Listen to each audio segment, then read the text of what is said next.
हरे राम राम राम हरे कृष्ण।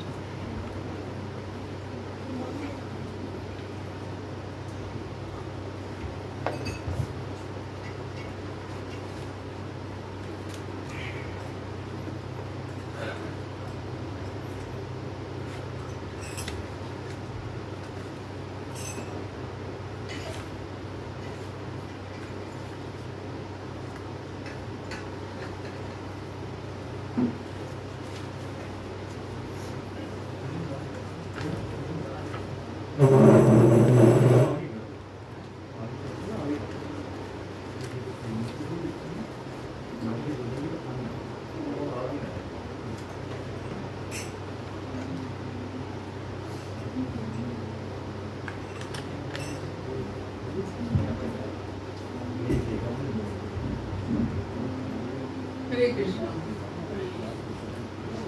तो रविवार के स्पेशल सत्र में आपका स्वागत है। तो आज हमारा विषय है, इसको बता, चातुर्मास। तो काफी लोगों को पता होगा चातुर्मास क्या होता है और कईयों को नहीं भी पता होगा चातुर्मास क्या होता है। भगवान विष्णु सो जाते हैं। भगवान विष्णु सो जाते हैं। आज क्या है? देवशयनी एकादशी। देवशयनी एकादशी है। तो आज के दिन एक देवशयनी एकादशी आती है, फिर कार्तिक में क्या आती है? देव उठनी एकादशी आती है। तो आज के दिन भगवान विष्णु अपनी योग निद्रा में सो जाते हैं 4 महीने के लिए, और फिर उठते कब हैं? देव उठनी एकादशी पे उठते हैं। तो भगवान जब सो जाते हैं तो सृष्टि कैसे चलती है? उनके देवी देवता जो उनके वर्कर्स होते हैं, उनके वर्कर्स चलाते हैं। हाँ, ये भी अच्छा है। वैसे भी वर्कर्स ही चलाते हैं, भगवान तो क्या करते हैं? कुछ भी नहीं करते, बस बंसी बजाते रहते हैं और उनके बस उनके हिस्से का कोई काम नहीं है ना। वो एक बार एक फॉरेनर कोई इंडिया में आए तो उनको किसी मंदिर में ले जाया गया, और तो वहाँ पर सारे देवी देवताओं के विग्रह थे, और भगवान शिव का भी और राम जी का भी और देवी माँ का भी और भगवान कृष्ण का भी, विष्णु का भी। तो सबको देखा गया। तो किसी ने उनसे पूछा, बताओ भगवान कौन है? तो पहले उन्होंने देवी माँ की तरफ देखा तो चुप हो गए, फिर भगवान शिव की तरफ देखा, फिर चुप हो गए, और फिर भगवान फिर भगवान राम की तरफ देखा, फिर चुप हो गए। विष्णु की तरफ देखा, तो भी चुप हो गए। जब भगवान कृष्ण की तरफ देखा तो बोले ये भगवान है। बोले ये कैसे भगवान है? बोले सबके हाथ में, मैंने भगवान देवी माँ को देखा तो त्रिशूल उनके हाथ में है, और भगवान शिव के भी हाथ में त्रिशूल है, और भगवान राम के हाथ में धनुष बाण है, और विष्णु के हाथ में चक्र है। ये है जिनके हाथ में कुछ नहीं है, केवल बांसुरी है। यानी कि उनको कोई चिंता नहीं है, उनको केवल चैन की बांसुरी बजाते हैं, बाकी सब काम करते हैं। तो इसका मतलब भगवान। तो सच में यही बात है कि भगवान जैसे जैसे जैसे पोस्ट हायर होती रहती है, तो किसी ऑफिस में भी जिम्मेवारी जरूर बढ़ती है, लेकिन काम कम होता जाता है। मतलब इसका एक्सपीरियंस होगा कि काम कम होता जाता है। हम जैसे छोटे लोग काम ज्यादा करते हैं, बड़े लोग काम कम करते हैं। तो लेकिन ऐसे ही भगवान के साथ है। भगवान जो जूनियर लोग हैं वो काम ज्यादा करते हैं, और भगवान काम कम करते हैं, लेकिन सब कुछ भगवान के अंडर होता है। यानी कि साइनिंग अथॉरिटी वो है, सब उनकी, कहते हैं ना, उनकी मर्जी के बिना तो पत्ता भी नहीं हिलता है। तो यही बात है कि उनकी मर्जी के बिना पत्ता भी नहीं हिलता है। तो भगवान ऐसे ही है। और ये चतुर्मास जब शुरू होता है तो भगवान योग निद्रा में चले जाते हैं। योग निद्रा में और हमारी निद्रा में क्या अंतर है? भगवान योग निद्रा में जाते, भगवान की निद्रा को योग निद्रा कहते हैं और हमारी निद्रा को निद्रा ही कहते हैं। तो दोनों में क्या अंतर है?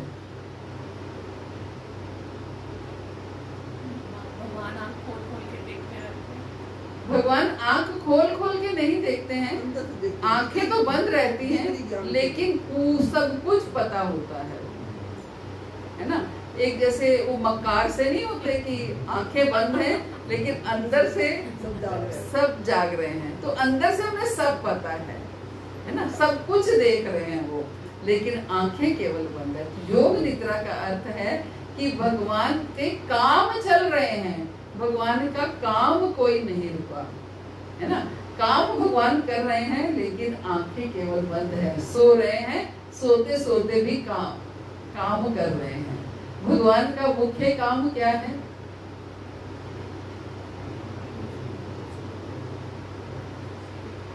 मुख्य काम है ब्रह्मांडों की उत्पत्ति करना। ये वो काम है जो और कोई नहीं करता है, ये स्वयं विष्णु करते हैं, है ना, स्वयं विष्णु करते हैं। तो बहुत से लोग ये मानते हैं विष्णु से कृष्ण या कृष्ण से विष्णु। बहुत से हमारा जो मिथ है, हिंदू माइथोलॉजी जिसको बोलते हैं, वो ये बोलते हैं कि भगवान विष्णु से कृष्ण का अवतार हुआ, जबकि ऐसा नहीं है। आप वैष्णव ग्रंथ जो भी पढ़ेंगे आपको समझ में आएगी कि कृष्ण का विस्तार विष्णु है। सबसे सुप्रीम पावर कृष्ण है। कृष्ण ने अपना विस्तार किया। जब सृष्टि उत्पत्ति करने की सोची, पहले अकेले कृष्ण है इस सृष्टि में। अकेले जब महाप्रलय हो जाती है तो सब भगवान में समा जाते हैं, अकेले कृष्ण रह जाते हैं। किसी ने देखी होगी वो पिक्चर जो भगवान पत्ते के ऊपर बाल रूप में, पीपल के पत्ते के ऊपर भगवान बाल रूप में अपना अंगूठा चूसते हुए, पैर का अंगूठा चूसते हुए, ये भगवान का वो स्वरूप है।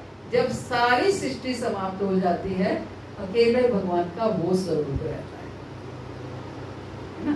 वो इस और भगवान गोलोक में अकेले रहते हैं। जब भगवान को लगता है मैं अकेला हूँ, अब मुझे एंजॉयमेंट चाहिए, आनंद चाहिए, तो आनंद तो कभी भी अकेले नहीं हो सकता। आनंद तो किसी के साथ ही होगा।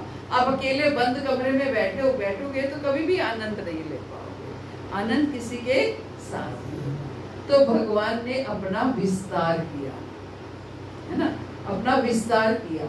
तो भगवान ने अपने वाम अंग से, वाम अंग मीन्स लेफ्ट हैंड साइड, अपने लेफ्ट हैंड साइड से राधा रानी को प्रकट किया। और इसीलिए क्या कहा जाता है कि राधा कृष्ण एक आत्मा दुई देह धरी।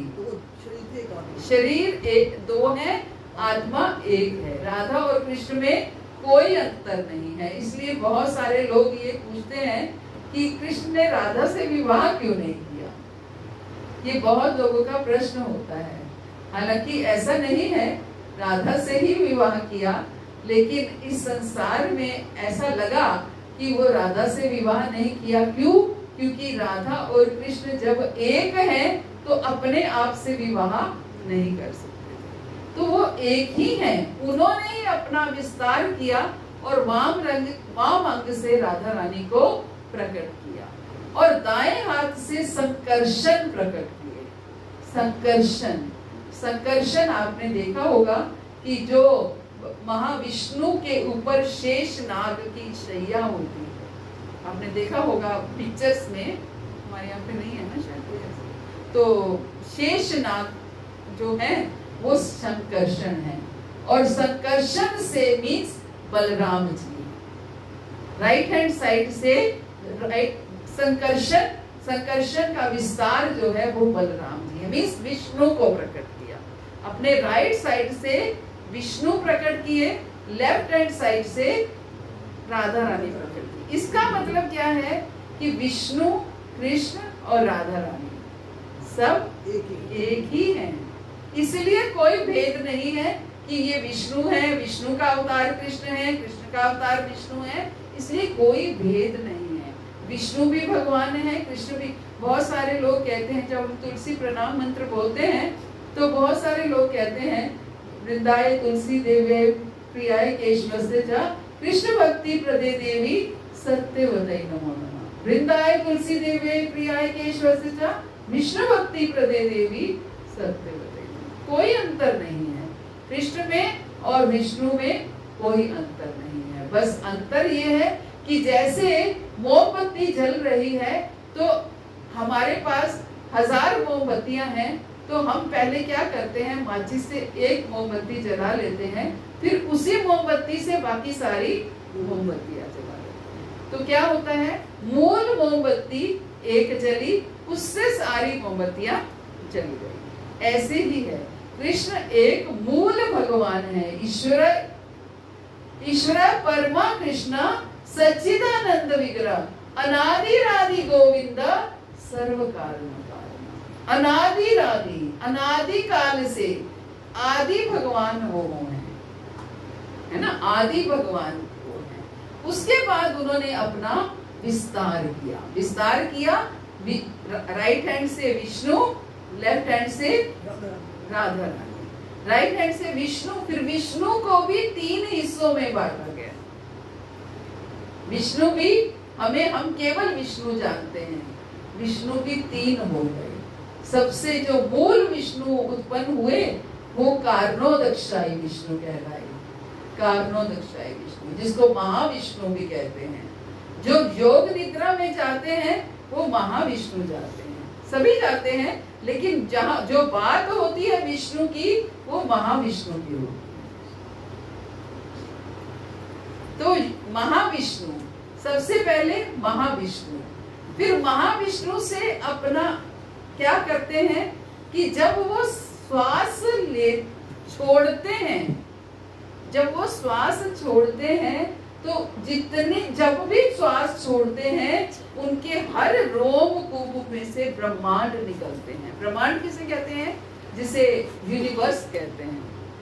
यूनिवर्स, ये ना, ये यूनिवर्स, कितने यूनिवर्स हैं। तो भगवान जब जब श्वास छोड़ते हैं तो तब उनके रोम कूपों में से ब्रह्मांड निकलते हैं। भगवान हमारी तरह सांस नहीं लेते हैं कि दिन में कितने 1000 सांस ले रहे हैं। उनके सांस लेने की जो मतलब ड्यूरेशन है वो बहुत लंबी है। जब ध्रुव महाराज ने तपस्या की तो वो क्या करते थे, हर 12वें दिन सांस लेते थे। ध्रुव महाराज एक भक्त की बात कर रहे हैं। हर 12वें दिन, पहले महीने में उन्होंने क्या किया, हर तीसरे दिन बेर का फल खाते थे। फिर दूसरे महीने में क्या तपस्या की, हर छठे दिन जो है वो पत्ते और घास ये चीजें खाते थे। फिर तीसरे महीने में उन्होंने क्या तपस्या की कि हर 9वें दिन जो है वो केवल जल ग्रहण करते थे। और 4वें महीने क्या किया उन्होंने, केवल हर 12वें दिन सांस लेते थे। ये तपस्याएं होती थी पहले सतयुग में, है ना। 6 महीने में भगवत प्राप्ति की उन्होंने, 6 मंथ्स में। तो ये ध्रुव महाराज, जब एक भक्त जो 12 दिन बाद सांस ले सकता है तो भगवान तो पता नहीं कितने वर्षों में सांस लेते होंगे। तभी जब भी सांस लेते हैं तो महाप्रलय हो जाती है, यानी कि सारी सृष्टि उनके अंदर समा जाती है। और जब भी सांस छोड़ते हैं तो उनके हर रोम कूप में से ब्रह्मांड उत्पन्न हो। ये बड़ी डीप स्टडी है, हालांकि मैंने सोचा नहीं था कि हम यहाँ तक पहुंचेंगे, लेकिन एक बेस बनाने के लिए मैं यहाँ तक पहुंच गई। तो इस तरीके से अब हम सोचेंगे कि क्या जरूरत है इसको जानने की, हमने तो भगवान से प्रेम ही करना है, तो प्रेम ही करते रहेंगे।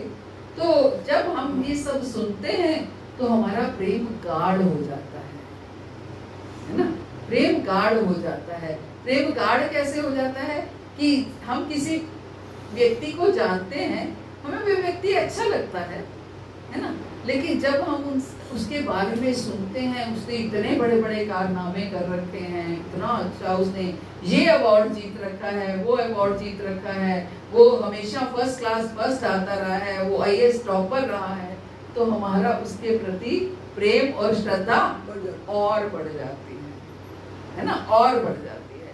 इसीलिए बस भगवान की ये इन बातों, इन शास्त्रों की इस वाणी को हम पढ़कर सुनकर भगवान से हमारा प्रेम जो है बढ़ जाता है। और यही हमारे जीवन का उद्देश्य है, लक्ष्य है कि हम किस तरीके से भगवान के साथ अपना प्रेम बढ़ाएं, क्या ऐसा करें जिससे हमारा उनके साथ प्रेम बढ़ जाए। भगवान बहुत दयालु हैं, बहुत कृपालु हैं। वो स्वयं चाहते हैं कि मेरा बच्चा मुझसे प्रेम करे और वापस मेरे पास आ जाए। कहाँ इस संसार में भटक रहा है, जहाँ कष्ट ही कष्ट हैं, जिस संसार को भगवान ने स्वयं दुखालयम कह दिया, वो कभी सुखालयम नहीं हो सकता, कभी सुखालयम। भगवान कहते हैं मामू पेत्या पुनर्जन्मा दुखालयम शाश्वतम। ये संसार जो है वो दुखों का घर है और अशाश्वतम है, मींस टेम्परेरी है, समाप्त होने वाला है। तो जो चीज, क्यों हम इस संसार में हमेशा भय में रहते हैं,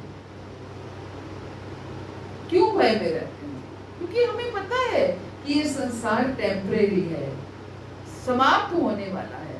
हर समय मृत्यु का भय हमारे सिर पर मंडराता रहता है। अभी आज हम सुबह मेरोली सेंटर में क्लास थी, तो एक माता जी बता रही, उनका सिस्टर का बेटा 16 साल का बच्चा, केवल जॉन्डिस हुआ और 4 दिन में डेथ हो गई। सोचिए, क्या एक बच्चा है जिसका, और 16 साल का यंग बच्चा, और कभी हम सोच नहीं सकते, बच्चा जब पैदा होता है तो उसकी शादी की तैयारी करनी शुरू कर देते हैं कि ये पैसा अलग रखना है, ये वो जब उसकी हायर स्टडीज के काम आएगा, ये धन अलग रखना है, ये उसके विवाह के काम आएगा, उसी के लिए उसको तैयारी करवाते हैं। ये पढ़ाई करनी है, डॉक्टर बनना है, इंजीनियर बनना है।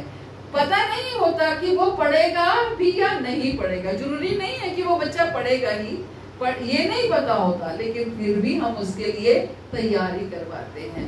लेकिन जो जीव जो इस भौतिक जगत में आया है वो मरेगा ही मरेगा, ये सबको पता होता है।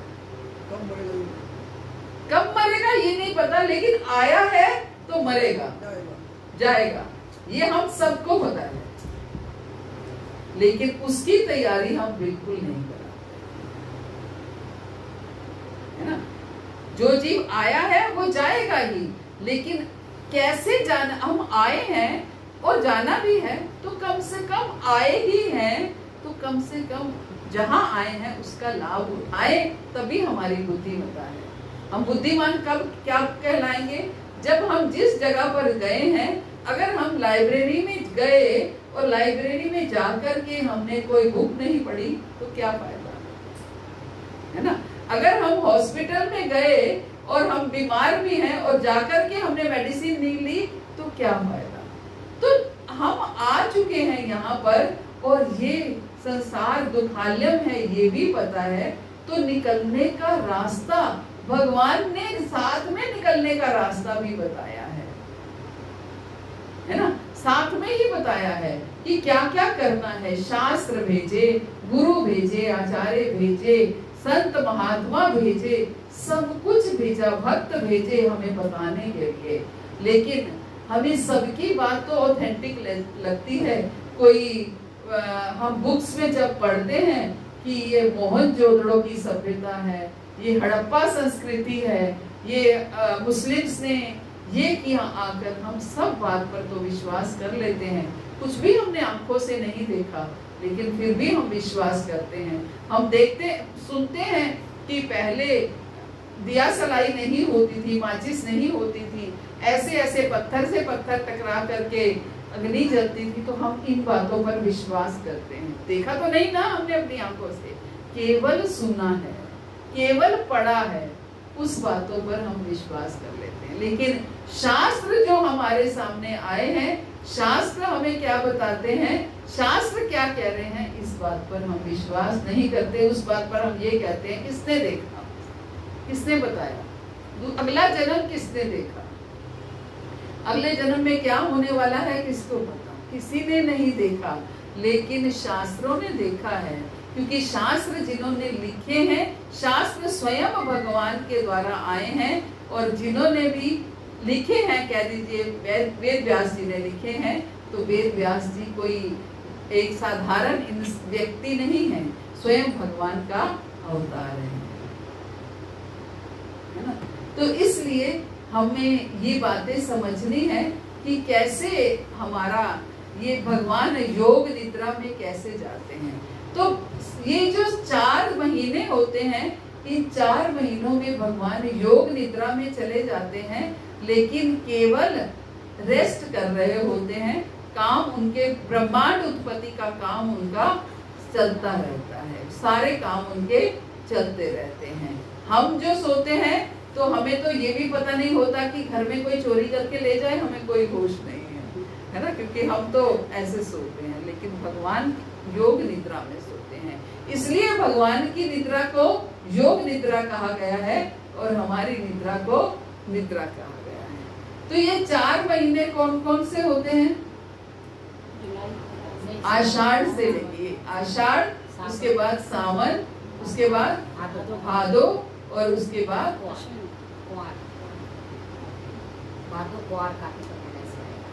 भादो, अश्विन नहीं आता, सावन भादो कुआर कार्तिक ऐसे चलता है ना।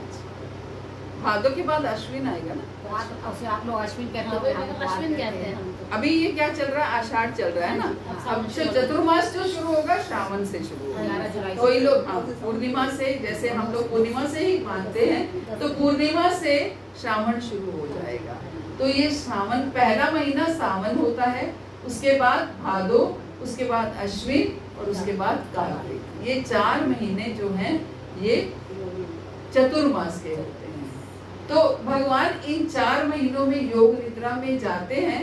इसलिए जो बड़े बड़े हमारे साधु संत हैं, वो क्या करते हैं, जो भ्रमण कर करके धर्म का प्रचार करते हैं, इन 4 महीनों में एक स्थान पर, पहले क्या होता था कि ये 4 महीने वर्षा के होते थे, और ये लोग जहाँ भी जाते थे पैदल यात्राएं किया करते थे। कोई पहले बाय एयर या बाय ट्रेन नहीं जाया करते थे, पैदल यात्राएं करते थे। तो पैदल यात्रा करना थोड़ा कठिन हो जाता था, इसलिए ये 4 महीने वो एक स्थान पर रहते थे और 4 महीने अपनी भक्ति पर फोकस करते थे, केवल अपनी साधना पर फोकस करते थे। तो 4 महीने केवल अपनी भक्ति करते थे और एक ही स्थान पर रह के करते थे, ताकि उनकी भक्ति जो है वो दृढ़ हो जाए। तो इसका, और तपस्या करते थे। मुख्य ये 4 महीने क्या है, तपस्या के महीने हैं। तपस्या का अर्थ क्या है? तपस्या का अर्थ है जो कठिनाई को हम अपनी इच्छा से अंगीकार करते हैं, वो तपस्या है। हमने फास्टिंग की, व्रत किया, आज ज्यादातर लोगों ने एकादशी करी है, तो ये क्या है, अपनी इच्छा से करिए कि आज के दिन हम अन्न नहीं खाएंगे। तो ये क्या है, तपस्या है, लेकिन हमने विलिंगली, अपनी प्रसन्नता से ही इसको किया है। ऐसे ही जो भी और भी कई तपस्याएं हो सकती है। बहुत से लोग कि हम मीठा नहीं खाएंगे, हम ये नहीं खाएंगे, या हम ब्रह्म मुहूर्त में उठेंगे, अपनी इच्छा से, कोई जोर जबरदस्ती से करवाने वाली नहीं है। अपनी इच्छा से जब हम किसी वस्तु का त्याग कर देते हैं तो वो तपस्या है ना, अपनी इच्छा से। तो ये 4 महीने जो हैं ये तपस्या के महीने कहे जाते हैं, क्योंकि इन महीनों में तभी से कि उस समय वो लोग बाहर तो जाते नहीं थे, तो तपस्या करते थे। ये वही महीने हैं जब नारद जी की, आगे हम कथा पढ़ेंगे कि नारद जी कौन थे। पूर्व जन्म में दासी पुत्र थे। पूर्व जन्म में नारद जी दासी पुत्र थे। उनकी मैया, उनकी माता जो थी, वो एक आश्रम में साफ सफाई और बर्तन करने का काम करती थी। तो वो बच्चे थे, 5 साल के बालक थे, तो अपनी माँ के साथ उस साथ में चले जाते थे। तो वहां पर जाकर के वहां इन 4 महीनों में वो साथ गए, और इन 4 महीनों में कोई बहुत बड़े संत और साधु महात्मा उनकी टोली आकर के उन 4 महीनों में उस आश्रम में रुकी हुई थी। तो जो उनकी माता थी, वो उनकी से बर्तन सफाई, उनके लिए प्रसाद बनाना, ये सब काम करती थी। और नारद जी जो है उनके बर्तन उठा देना, उनके बर्तन साफ कर देना, और जो उनकी बर्तन में थोड़ी बहुत जूठन बचती थी, वो उनकी आज्ञा से उनसे परमिशन ली कि क्या मैं ये आपका उच्छिष्ट खा सकता हूँ। तो उन्होंने उस चीज की परमिशन दी। तो नारद जी ने उन 4 महीनों में उन साधुओं की उच्छिष्ट खाई, जूठन खाई, है ना। तो ये 4 महीने, ये चतुर्मास के 4 महीने थे, वो 4 महीने वहां रुके हुए थे। तो नारद जी 5 साल के बालक और उनकी जूठन खाई, और 4 महीने उन्होंने उनसे भगवान की चर्चाएं, लीलाएं, कथाएं सुनी। तो 4 महीने जब उनको ऐसे उच्च श्रेणी के भक्तों का संग मिला, तो वो अगले जन्म में जो है नारद मुनि के रूप में आए, है ना। आगे हम पढ़ेंगे इस कथा को। तो मैंने ये शॉर्ट में कथा इसलिए बताई क्योंकि ये 4 महीने यही चतुर्मास के मंथ थे। तो इसलिए ये इन 4 महीनों में हमें तपस्या के महीने हैं, इसलिए इन 4 महीनों में हमें प्रयास क्या करना है कि तपस्या करने का प्रयास करना है। अब तपस्या कैसी कर सकते हैं, हम क्या क्या कर सकते हैं इन 4 महीनों में, बताइए। केवल हमें वो करना है जिससे हमारी भक्ति बढ़े, जिससे हमारी भक्ति बढ़े। शुभ गोस्वामी पाद ने क्या बताया, भक्ति बढ़ने के 6 तरीके बताए। कौन से 6 तरीके? यम, जप, नियम, तप, कुछ ऐसे बढ़ने के 6 तरीके बताए। उत्साहात, निश्चयात, धैर्यात, तत्तत् कर्मा प्रवर्तनात्, संत्यागात्, सतोवृते, षड्भी भक्ति प्रसिद्ध्यति।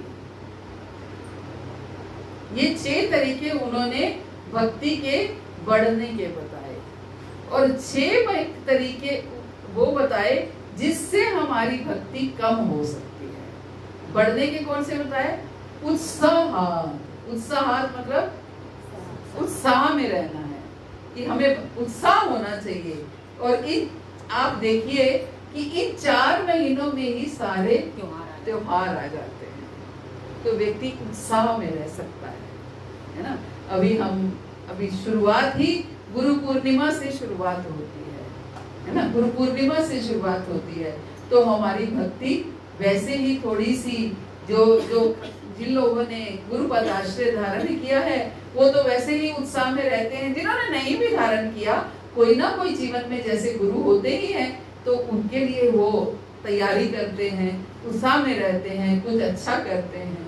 और निश्चयात, निश्चय कर लेना कि आज से जो लोग जप नहीं कर रहे हैं, वो निश्चय कर सकते हैं कि हम आज से जप करेंगे। तो कितने लोग हैं जो जप नहीं कर रहे हैं, अभी तक माला नहीं कर रहे हैं? हाँ, माला नहीं कर रहे हैं, क्यों? सच में माता जी, ऐसे कैसे? मन में भगवान है, मन में भगवान, तो मन से ही खाना खा लिया करो, फिर मुंह से खाने की क्या जरूरत है? खाना भी तो मुंह से ही खाते हैं, तभी पेट भरता है ना। हम मन में सोच लें कि हमने खाना खा लिया, पेट भर जाएगा, आज शाही पनीर खाएंगे, आज बटर नान खाएंगे, तो कैसे पेट भरेगा? खाना तो पड़ेगा ना। उसके लिए प्रयास करना पड़ेगा, मुंह में डालना पड़ेगा, उधर तक पहुंचाना पड़ेगा, तभी खाना। मन में भगवान अवश्य है, लेकिन मन में भगवान हम सुप्त अवस्था में रखते हैं, कहाँ जागृत अवस्था में रखते हैं। जब तक कि हम नाम नहीं लेते, जब तक तब तक भगवान जागृत अवस्था में। भगवान को पता चलना चाहिए कि हाँ, ये मेरा भक्त मुझसे प्रेम करना चाहता है। कैसे पता चलेगा? आप दो मित्र भी अगर आपस में वो, या एक गर्लफ्रेंड बॉयफ्रेंड भी आपस में मन ही मन अगर प्रेम करते हैं, तो जब तक कि प्रपोज नहीं कर लेते तब तक बात आगे नहीं बढ़ती। बढ़ती है क्या? नहीं बढ़ती ना, तो प्रपोज करना पड़ेगा। तो ये प्रपोज करने का तरीका है, हम भगवान का नाम जब लेते हैं, हम भगवान को प्रपोज करते हैं कि मैं आपकी हूँ, मेरे अलावा आपका कोई नहीं है। हर भक्त कह सकता है मैं आपकी हूँ, मेरे अलावा आपका कोई नहीं है, आप मेरे हैं और आप किसी के नहीं हैं। इतना अधिकार हमारा भगवान के ऊपर होना चाहिए। और वो अधिकार कैसे प्राप्त होगा? अधिकार केवल जब हम निश्चय कर लेंगे, नाम जब शुरू कर लेंगे, तो ये एक विधि है। आज सुबह मैं महरौली सेंटर में क्लास ले रही थी, तो एक ऐसे ही यंग बच्ची वहाँ पर आई और उसने तिलक लगा रखा था। हालांकि शायद वो आई होगी पहले कभी 1-2 बार सेंटर में, लेकिन मैंने पहले बार ध्यान दिया तो उसने तिलक लगा रखा था। तो मैंने बोला आप पहली बार आए हो? बोले नहीं माता जी मैं आई हूँ 1-2 बार। उनका आप माला करते हो? बोले नहीं माता जी। मैंने फिर तिलक क्यों लगा रखा है? तो चुप कर गई। तो मैंने बोल दिया ऐसे कि जब तक हम जप नहीं करते तब तक हमें तिलक लगाने का भी अधिकार नहीं है। सच कह रही हूँ। हमारे फेस्टिवल्स होते हैं, हम वेलकम के लिए बाहर लोगों को खड़ा कर देते हैं तिलक लगाने के लिए। वो एक अलग वो बात होती है पहचान के लिए कि ये हमारे गेस्ट हैं। लेकिन जब तक हम जप नहीं करते हैं तब तक हमें तिलक लगाने का भी अधिकार नहीं है। ऐसा क्यों? ऐसा इसलिए क्योंकि जब तक हम जप नहीं शुरू करेंगे तब तक हमारी प्यूरिफिकेशन शुरू नहीं। नाम से ही शुद्धता है। नाम से बड़ा कुछ नहीं है ना। हरि से बड़ा हरि का नाम, हरि से बड़ा हरि का नाम, हरि से बड़ा हरि का नाम, हरि से बड़ा हरि का नाम। वो जन सारे डूब जाएंगे जिनके मुख नहीं राम, वो जन सारे डूब जाएंगे जिनके मुख नहीं राम। वो पत्थर भी तर जाएंगे जिन पर अंकित राम, वो पत्थर भी तर जाएंगे जिन पर अंकित राम। हरि से बड़ा हरि का नाम, हरि से बड़ा हरि का नाम, हरि से बड़ा हरि का नाम, हरि से बड़ा हरि का नाम। श्रद्धा और विश्वास सहित जो लेते राम का नाम, श्रद्धा और विश्वास सहित जो लेते राम का नाम। भव सागर से पार हुए वो पहुँचे हरि के धाम, भव सागर से पार हुए वो पहुँचे हरि के धाम। कौन कौन कौन हरि के धाम पहुंचना चाहता है? सभी चाहते हैं। सब चाहते हैं। आप नहीं चाहते प्रभु जी? मैं अरे ध्यान करता हूँ सुबह 20-25 मुझे कलयुग में कहाँ ध्यान लग सकता है? सही बात। तो नाम से ही तो ध्यान लगेगा। उन्हीं का ध्यान करते हैं ना।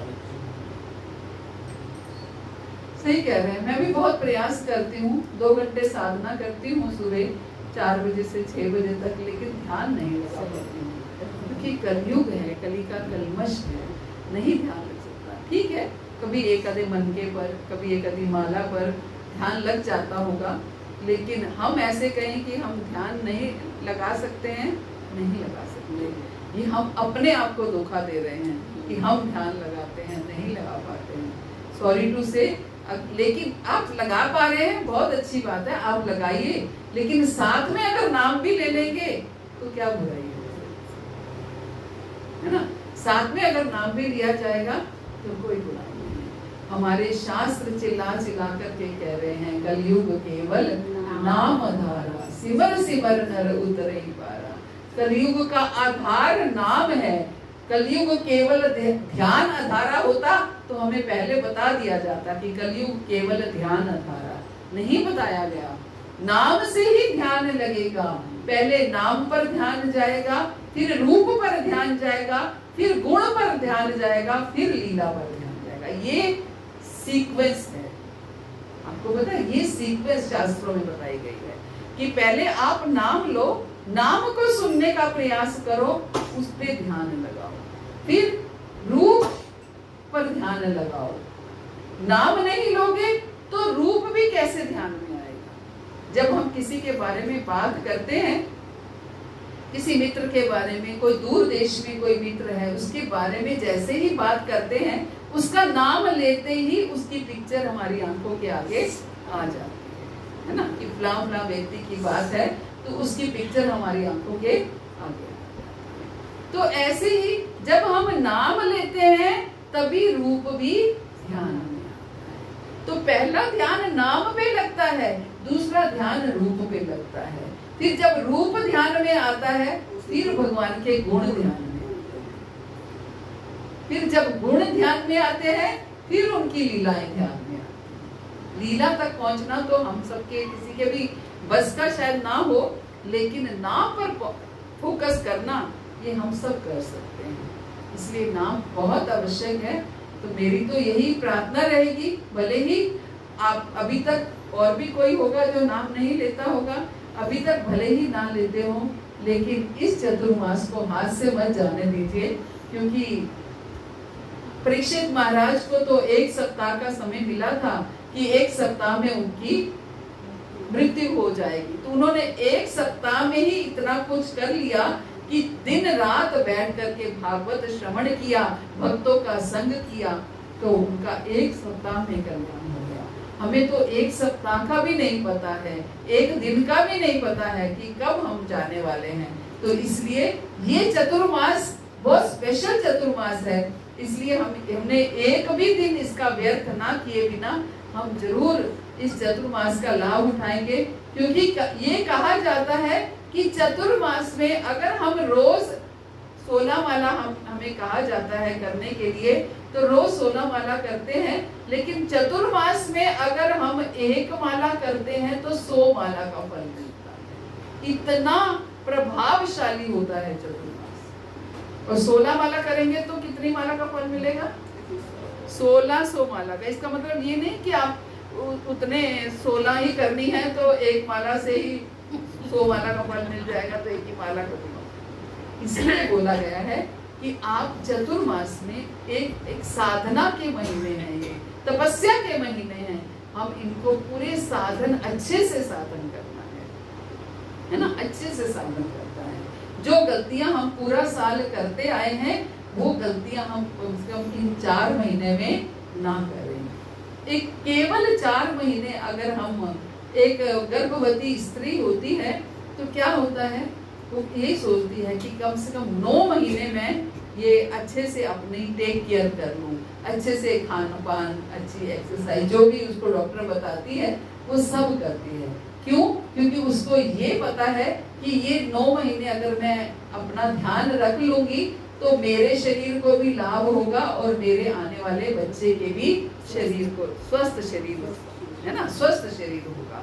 तो ऐसे ही अगर हम 4 महीने केवल कष्ट कह सकते हैं, वैसे कष्ट नहीं है, भगवान के नाम में आनंद है।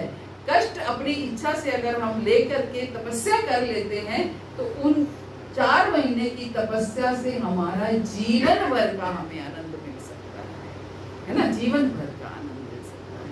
तो इन 4 महीनों में हम अपनी इच्छा से कोई भी जो लोग जप नहीं कर रहे हैं वो कम से कम जप शुरू अवश्य करें।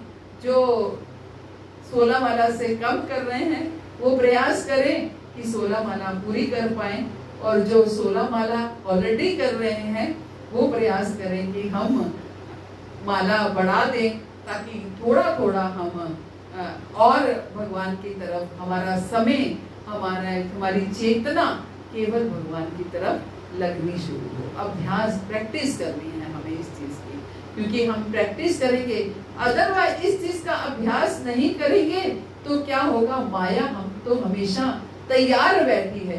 कहते हैं ना एक स्पेस, जैसे एक कई बार होता है दरवाजे के नीचे थोड़ी सी झिरी सी होती है, स्पेस होता है, तो उस स्पेस से हमारे कीड़े मकोड़े कॉकरोच वगैरह घुस जाते हैं, है ना। तभी छेद बंद करने को कहते हैं, कोई छेद नहीं होना चाहिए, स्पेस नहीं होना चाहिए। तो ऐसे ही जब हम अपने जीवन में भगवान के नाम से अब थोड़ा सा स्पेस दे देते हैं तो माया वहीं से एंटर, माया वहीं से एंटर करता।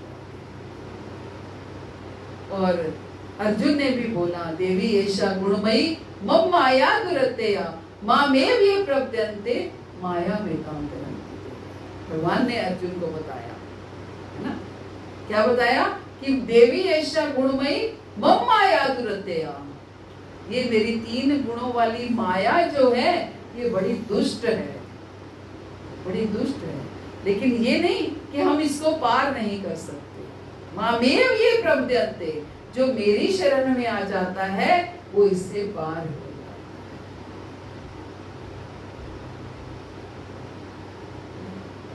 ये माया तेरी बहुत कठिन है राम, ये माया तेरी बहुत कठिन है राम, ये माया तेरी बहुत कठिन है राम, ये माया तेरी बहुत कठिन है राम, ये माया तेरी बहुत कठिन है राम।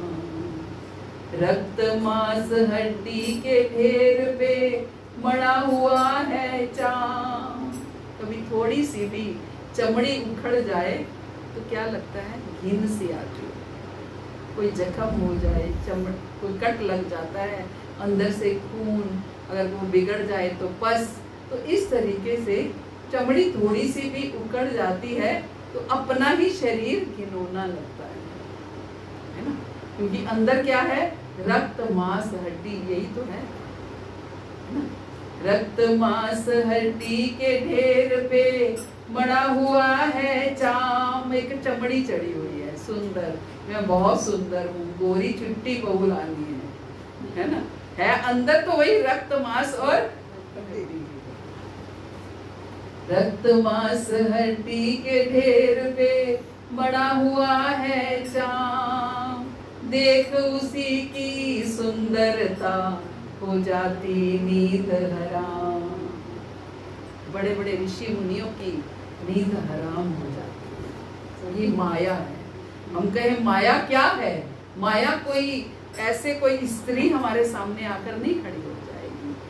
हमने लास्ट क्लास में भी शायद डिस्कस किया था माया की डेफिनेशन। क्या है माया की डेफिनेशन, किसको याद है?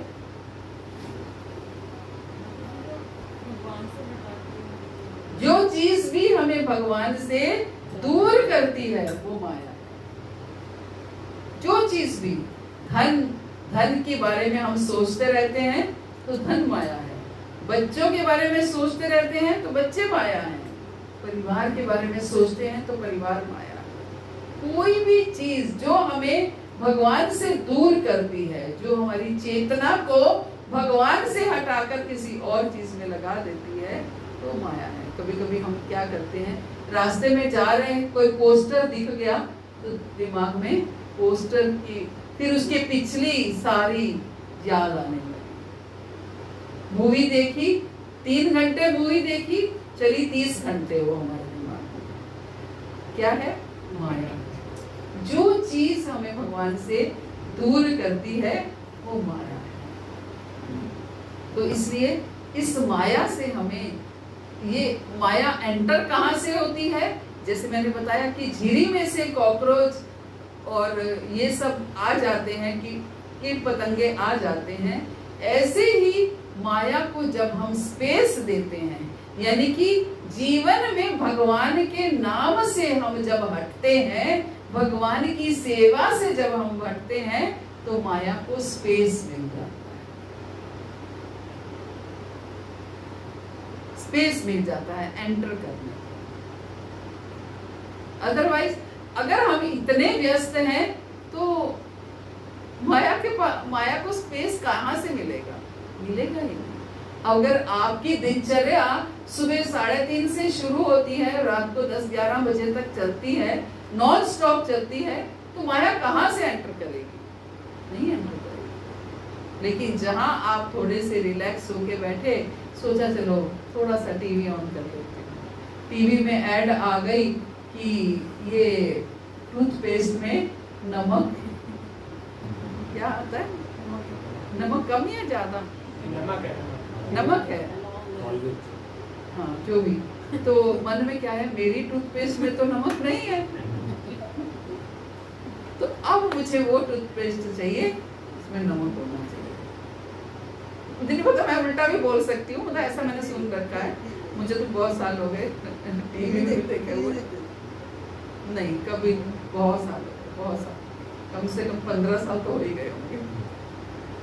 जब 11 बजे सो गए, सुबह 3:30 उठ जाती। प्रयास करती हूँ, नहीं उठ पाती हूँ, प्रयास करती हूँ लेकिन उठ नहीं पाती। लेकिन तो ये माया को स्पेस देना है ना। इसलिए माया को ऐसे, माया स्पेस ऐसे ही दिया जाता है। थोड़ा सा हम खाली हुए, थोड़ा सा कुछ भी, कोई टीवी चलाया, कोई भी ऐड आ गई, टीवी की ऐड आ गई, बड़ा टीवी, होम थिएटर होना चाहिए, मेरे पास तो होम थिएटर नहीं है ना। तो फिर दिमाग में क्या चलने लगा, होम थिएटर होना चाहिए। तो ये माया को स्पेस देना है। हम माया को स्पेस देंगे ही नहीं। बहुत से भक्त वृंदावन ज्यादातर लोग गए होंगे, तो आई थिंक जिस जगह की मैं बात बता रही हूँ वहां तो शायद ही कोई बिरला गया होगा, कोई रेयर जो लोग जाते हैं कि क्या कहते हैं, तटीय स्थान। तटीय स्थान किसने नाम सुना है? सुना है, देखा है? आपसे ही सुना था मैं पहले, एक बार आपने नाम बोला था, लेकिन जानते नहीं जगह के बारे में। परिक्रमा मार्ग पे ही है, कोई ऐसा बहुत दूर नहीं है। जहाँ से वृंदावन की परिक्रमा लगाते हैं वहीं पर ही है, तटीय स्थान बोलते हैं उसको। तो आप वहां जाइए, कभी कभी जरूर जाइएगा। जब भी वृंदावन जाए, रिक्शे वाले को बोलो मुझे हमें तटीय स्थान ले चले, और अंदर जाके देखो वो कौन सी दुनिया है। वो भी मनुष्य रह रहे हैं वहां पर, मनुष्य, ह्यूमन बीइंग रह रहे हैं। हमारे घर में 1 मिनट लाइट चली जाती है, वो क्या हो जाएगा, एसी बंद हो जाएगा, लाइट नहीं होगी, कैसे करेंगे क्या? वो लोग बिना लाइट के रहते हैं टिल नाउ। उनके पास कोई इलेक्ट्रिसिटी कनेक्शन नहीं है, नहीं ले रखे उन्होंने। वो अभी भी उस युग में रहते हैं जहां पर लाइट नहीं होती थी, और वैसे ही उसी तरीके से ही भजन करते हैं। और उनके भजन का लेवल आप देखेंगे कि वो हर समय भजन करते हैं। केवल उतना खाते हैं जितने से उनका शरीर और आत्मा संग में रह सके। हमारी तरह नहीं, आज ये खाने को मन कर रहा है तो बहाना बना दिया, ठाकुर जी को भोग लगाना है, अच्छा से अच्छा भोग लगाना है, इसी बहाने हम भी खा लेंगे। हम ऐसा करते हैं, लेकिन वो कैसे रहते हैं? ऐसा नहीं है कि इस संसार में हर तरह के लोग हैं, और वहां ये नहीं सैकड़ों भक्त रहते हैं, सैकड़ों भक्त रहते हैं। क्यों ऐसे रहते हैं वो? क्योंकि क्या होगा, जैसे ही अंधकार होगा आप कोई काम नहीं कर पाओगे। जैसे आजकल 7 बजे रोशनी अंधेरा हो जाता है, 7:30 तक अंधेरा हो जाता है, 7:30 के बाद उनका कोई काम नहीं हो पाएगा। तो क्या करेंगे? जब तक भजन नहीं, जब तक नींद नहीं आती तब तक भजन चलता है, और भजन करते करते सो जाएंगे। और फिर रोशनी तो होगी जाके 5, 5:30 बजे। तो जो व्यक्ति अगर 8 बजे सोया है वो अपने आप 3 बजे आंख खुल ही जाएगी उससे। तो 3 बजे उठेगा तो क्या करेगा? जब अंधेरा है तो कोई काम तो कर नहीं सकते, भजन करेगा। ये उनका लाइफस्टाइल है।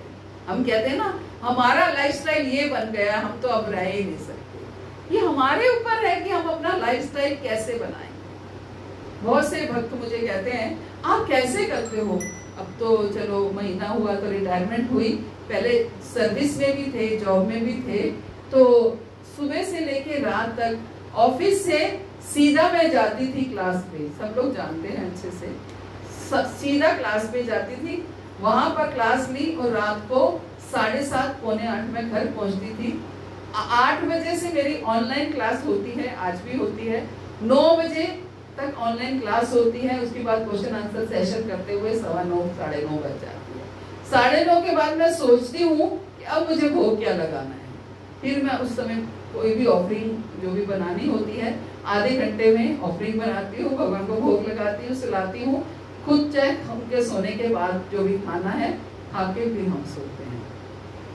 तो ये हमारे ऊपर है, हम अपने लाइफस्टाइल कैसा बनाते हैं। ये हम सोचते हैं कि हाँ नहीं, ऐसा हो नहीं सकता, ऐसा रह नहीं सकते। कौन कर सकता है? ऐसा कर सकते हैं। अगर हमने ठान लिया है तो हम सब कुछ कर सकते हैं। अगर हम ठान लेते हैं तो IAS क्रैक कर लेते हैं, तो क्यों नहीं कर सकते? अगर हमने ठान लिया है कि हमें इसी जीवन को ही अंतिम जीवन बनाना है, इसी जीवन में ही भगवत प्राप्ति करनी है, तो हम क्यों नहीं कर सकते? भले ही हम वहां तक ना पहुंचे, लेकिन कम से कम इतना तो सोचें कि इस जीवन में कम से कम मेरा ये ट्रैक अवश्य फिक्स हो जाए कि मुझे कृष्ण से प्रेम करना है। हे कृष्ण, मैं तुमसे प्रेम करना चाहती हूँ। बस इतना अवश्य कर दो कि मेरी प्रेम की शुरुआत तो कम से कम हो। मैं जीऊं तो आपके लिए, तो मरूं तो आप। तभी तो भक्त लोग हर समय क्या इच्छा करते हैं कि जब मैं मरूं तो आप मेरे सामने, आप मेरे सामने। श्री वृंदावन का स्थल हो, मेरे मुख में तुलसी दल हो। श्री वृंदावन का स्थल हो, मेरे मुख में तुलसी दल हो। विष्णु चरण का जल हो, जब प्राण तन से निकले। विष्णु चरण का जल हो, जब प्राण तन से निकले। गोविंद नाम लेकर मेरे प्राण तन से निकले। सिर सोहना मुकुट हो, मुखड़े पे काली लट हो। सिर सोहना मुकुट हो, मुखड़े पे काली लट हो। यही ध्यान मेरे घट हो, जब प्राण तन से निकले। यही ध्यान प्राण तन से निकले, गोविंद नाम लेकर मेरे प्राण तन से निकले। कैसे ये देख पाएंगे, है ना? ये ध्यान मेरे घट हो, भगवान का वो रूप जब अंतिम समय आएगा तो कैसे उस भगवान के उस रूप को देख पाएंगे। जब जीवन भर उसका ध्यान नहीं किया तो अंत समय में कैसे करेंगे। तो ये हमें प्रयास करना है, प्रैक्टिस करनी है। और चतुर्मास बहुत सुंदर समय है इसके लिए प्रैक्टिस करने का, अभ्यास करने का। तो हमें इन चतुर्मास में तो ये इसी रविवार क्या वीरवार को 10 तारीख से 10 तारीख को पूर्णिमा है, उसके बाद चतुर्मास शुरू हो जाएगा। तो हम ज्यादा कोई तपस्या नहीं कर सकते, तो हमारे वैष्णव प्रणाली में हम पहले महीने में यानी कि सावन में हम हरी सब्जी नहीं खाते हैं। पत्तेदार सब्जी साइंटिफिकली भी हमें सावन में पत्तेदार सब्जी नहीं खानी चाहिए। खासतौर से पालक, साग वगैरह जैसा ये आता है, ये हमें नहीं खानी चाहिए क्योंकि इसमें कीड़ा हो जाता है। तो ये हम पहले महीने में ये पत्तेदार सब्जी नहीं खाते हैं, तो आप इसको फॉलो कर सकते हैं। दूसरा महीना यानी कि सावन, भादों में दही नहीं खाते हैं, दही नहीं खाते हैं। तो क्योंकि दही जो है बैक्टीरिया होता है, तो इसलिए दही नहीं खाते। और तीसरे महीने में सावन, भादो, अश्विन, अश्विन में दूध नहीं लेते हैं। दूध या दूध से बनी हुई वस्तुएं, क्योंकि दूध हैवी होता है और वो डाइजेस्ट, दूध को डाइल्यूट करके आप कर सकते हैं, लेकिन प्लेन दूध नहीं लेते हैं। और चौथे महीने में यानी कि कार्तिक में उड़द की दाल हम लोग नहीं खाते हैं। तो जो चीजें ये वर्जित की गई हैं वैष्णव पदावली में, तो आप लोग भी चाहें तो इस तरीके से शुरुआत कर सकते हैं। ये भी एक छोटी सी तपस्या है। और मुख्य तपस्या जो आपको करनी है वो कम से कम 16 माला जप करना है। और प्रयास कीजिए कम से कम इन 4 महीनों में 4 नियमों का पालन करें। कौन कौन से 4 नियम हैं? नहीं, 4 तो ये त्यागने हैं। 4 यस मीनाक्षी माता जी बताइए, 4 नियम कौन से हैं?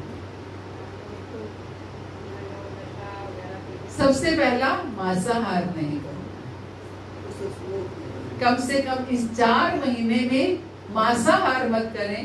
और मांसाहार में अनियन गार्लिक भी आता है ना? अनियन गार्लिक भी मांसाहार के समान। मसूर की दाल भी मांसाहार। तो कम से कम चलिए मसूर की दाल तक ना भी जा पाए तो कम से कम इन 4 महीनों में मांसाहार ना करें। इन 4 महीनों में अनियन गार्लिक अगर छोड़ पाए तो बहुत अच्छी बात है। जब नवरात्रि आती है तो कैसे छूटता है अनियन गार्लिक, है ना? डर लगता है देवी माँ त्रिशूल ही ना मार दे, है ना? तो अगर कृष्ण बांसुरी बजाते रहते हैं तो इसका मतलब ये नहीं है कि हम अपने मनमानी करते रहेंगे। तो ये हम कर सकते हैं। दूसरा नियम है नशा नहीं करना है। यस, नशा में स्मोक भी आता है, ड्रिंक भी आता है, कोई भी कोक वगैरह जो हम, ये भी एक नशा हो जाता है। और चाय कॉफी भी आता है ना? चाय का भी हमें नशा होता है। चाय नहीं पीते हैं तो सिर दर्द होने लगता है। जब तक चाय नहीं पीते हमारी आंख नहीं खुलती है, लोग कहते हैं, है ना? आंख नहीं खुलती। जब तक बेड पर टी ना पहुंच जाए तब तक मैं नहीं हो पाती। तो चाय के बिना मैं रह नहीं पाती। तो प्रयास करें इन 4 महीनों में कम से कम इस नशे का त्याग करें। तकलीफ होगी लेकिन 3 दिन तकलीफ होती है। कोई भी चीज का आप त्याग करते हैं तो 3 दिन तकलीफ होती है। बस उस 3 दिन के उसको तकलीफ को सहन कर लें तो आप ये सोच के सहन करें 3 दिन बाद मुझे कृष्ण प्रेम मिलने वाला है। 3 दिन बाद कृष्ण स्वयं मुझसे प्रेम करने वाले हैं। तो अपने आप 3 दिन वो निकल गए। थर्सडे को हम लोग हर्बल टी और चिकौड़ी वगैरह ले आएंगे। हाँ, मैं बात किसने बोला था ना, भूल गई। यस,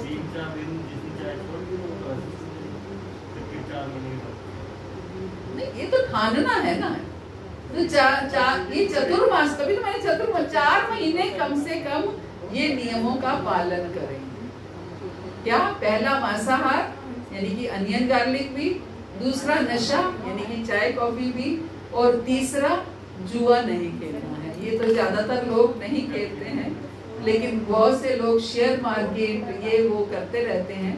तो शेयर मार्केट में भी ऐसी जगह पे हमें कहीं भी अपने धन को इन्वेस्ट नहीं करना है जहां पर हमारी चेतना, हम टेंशन में रहें कि कहीं ये ऊपर नीचे हो गया तो हम क्या करेंगे। ऐसी जगह इन्वेस्ट करें जहां आप चैन से भजन कर पाए कि पैसा आपका पड़ा है बैंक में या जहां भी आपको उसके इंटरेस्ट आ रहा है, आपका दाल रोटी अच्छे से चल रही है। और चौथा नियम क्या है कि हमें पर स्त्री पर पुरुष गमन नहीं करना है। ये तो हमारे लिए शायद लागू नहीं होता, लेकिन जो चतुर्मास अच्छे से फॉलो करते हैं वो ब्रह्मचर्य का व्रत धारण करते हैं इन 4 महीनों में। तो चलिए, कुछ ना कर पाए कम से कम पहले 2 नियमों का हम अवश्य पालन कर सकते हैं। और हम क्या कर सकते हैं इन 4 महीनों में, बताइए क्या करें जिससे हमारी भक्ति बढ़े। सबसे पहला, कम से कम हम हमेशा ब्रह्म मुहूर्त में नहीं उठ पाते हैं तो इन 4 महीनों में ब्रह्म मुहूर्त में उठने का प्रयास करें। आप देखिए, अगर आपका सुबह सुबह अच्छा जप हो जाता है तो आप पूरा दिन आपको उसका स्ट्रेंथ मिलता है, एनर्जी मिलती है, आप पूरा दिन और काम अच्छे से कर पाते हैं। और इतना बड़ा दिन लगेगा आपको कि कितने काम हो गए, है ना।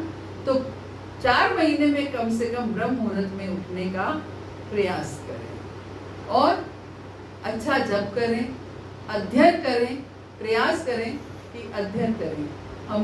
मैंने थोड़ा सा मन में सोचा, अवश्य है, पता नहीं कर पाऊंगी नहीं कर पाऊंगी, कि इन 4 महीनों में मैं चैतन्य चरितामृत की क्लास शुरू करने वाली हूँ 12 बजे, ऑल्टरनेट डे, लेकिन मंडे, वेडनेसडे, फ्राइडे की थोड़ा सा कोशिश करती हूँ। हालांकि पैक्ड है सब कुछ, लेकिन कम से कम 4 महीने में प्रयास करने चाहती हूँ अपनी शुद्धता के लिए, मेरा प्यूरिफिकेशन हो कि कुछ तो मैं अपने लिए कर पाऊँ।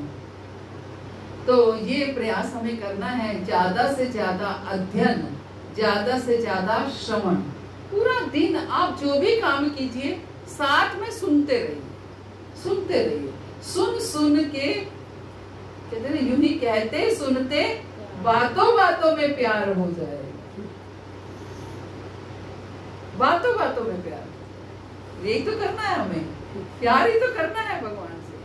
तो बातों बातों में सुन सुन के उनसे प्रेम होने लगे। और बाकी हम बहुत कुछ कर सकते हैं इन 4 महीनों में। कब झूठ ना बोलें, इन 4 महीनों में सच की राह पर चलें, और इन 4 महीनों में किसी को कम से कम चीट ना करें, है ना, कभी किसी को धोखा ना दें, गाइड को अच्छा दें, किसी को अच्छा गाइड करें, है ना। तो इस तरीके से बहुत कुछ है।